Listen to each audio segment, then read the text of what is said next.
मेरी पत्नी ने अपनी डायरी में मेरे लिए सिर्फ एक शब्द लिखा था, डरावना। और उसी रात मैंने तय कर लिया, अब ये रिश्ता सिर्फ मौत ही खत्म करेगी। मेरी पत्नी और मैं तब से साथ हैं, जब हम किशोर थे। हमारी मुलाकात तब हुई थी जब मैं 10वीं में था और वह 12वीं में। उस उम्र के फर्क में एक अजीब सी रोमांचक बात थी। मुझे खुद पर बड़ा घमंड होता था कि मैं एक सीनियर लड़की को डेट कर रहा हूं, और वो भी इतनी खूबसूरत लड़की को। मैंने उसी एहसास को अपनी ताकत बना लिया। आत्मविश्वास बढ़ा। उसकी समझदारी से बहुत कुछ सीखा। यहां तक कि गाड़ी चलाना भी उसी ने सिखाया था मुझे। हमारा रिश्ता शुरुआती मोहब्बत वाले द्वार से भी आगे निकल गया, और भगवान की मेहरबानी से तब भी बचा रहा जब वह कॉलेज चली गई और मैं अभी 2 साल स्कूल में ही रह गया। हालांकि वो समय आसान नहीं था। उन 2 सालों में मैंने खुद को बहुत करीब से जाना।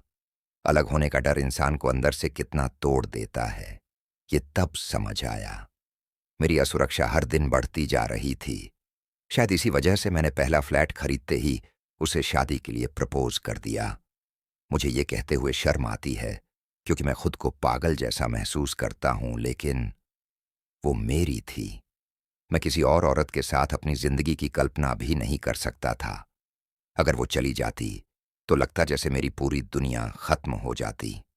जब उसने हाँ कहा तो ऐसा लगा जैसे मेरे सारे डर अचानक पिघल गए हों।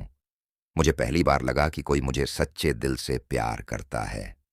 कुछ समय तक वो एहसास बना भी रहा, लेकिन भगवान जाने मुझ में क्या खराबी थी। उसके इतने प्यार, इतनी परवाह के बाद भी मेरे मन से ये शक कभी नहीं गया कि वो झूठ बोल रही है, कि वो मुझसे प्यार नहीं करती, कि वो अंदर ही अंदर मुझसे नफरत करती है। यही बातें रातों को मुझे जगाए रखती थीं, जबकि मैं उसे अपनी बाहों में लेकर सोता था और वो चैन से सो रही होती थी।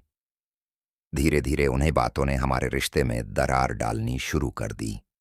मैं देख सकता था कि वो मेरी हर वक्त तसल्ली मांगने वाली आदत से थक चुकी थी। मेरी घटिया सुरक्षा हर दिन झगड़ों की वजह बनने लगी थी। कभी कभी मैं सोचता हूं कि वो आखिर रुकी ही क्यों रही। इतना सब सहने की क्या जरूरत थी उसे, क्योंकि इस कमबख्त डायरी के हिसाब से वो तो बहुत पहले से दुखी थी। शायद उसे उम्मीद थी कि मैं बदल जाऊंगा, कि मैं बड़ा हो जाऊंगा, कि मैं उस पर भरोसा करना सीख जाऊंगा। लेकिन शायद उसे मुझे तड़पता देखना अच्छा लगता था। शायद उसे इस बात में मजा आता था कि मैं उसके लिए इतना पागल था। और सच कहूं तो मेरे बदलने की सारी उम्मीद उसी दिन खत्म हो गई जिस दिन मैंने ये नोटबुक खोली। मैं समझ ही नहीं पा रहा कैसे वो मेरे बारे में इतनी भयानक बातें लिख सकती थी, बिना एक पल सोचे। शक की, कब्जा करने वाला, सन की, और वो शब्द जिसने मुझे सबसे ज्यादा तोड़ा, डरावना। मैं, वही लड़का जिसे उसने गाड़ी चलाना सिखाया था, वही लड़का जो उससे पागलों की तरह प्यार करता था, और वो मुझसे डरती थी। इतनी आजादी दी थी मैंने उसे। उसे रात के 8 बजे तक बाहर रहने देता था, हर महीने दोस्तों से मिलने देता था। पिछले महीने तो मैंने उसे लड़कियों के साथ बार जाने की भी इजाजत दी थी। फिर भी उसके लिए ये काफी नहीं था। वो मुझे छोड़ना चाहती थी, लेकिन डरती थी। मैं 30वें पन्ने के बाद पढ़ ही नहीं पाया। मैंने डायरी बंद कर दी, गहरी सांस ली और सिर दोनों हाथों में झुका लिया। मेरी सारी कोशिशें बेकार।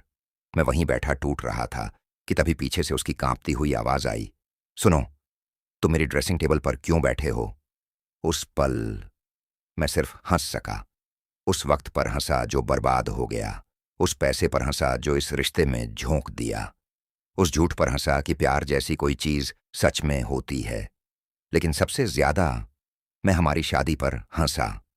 अगर वो मुझे छोड़ना चाहती थी तो ठीक है, प्यार खत्म हो जाता है। लेकिन हमने एक वादा किया था, मौत तक साथ निभाने का। और अगर वो सच में जाना चाहती थी तो ठीक है, अब वही होगा जो हमने वादा किया था।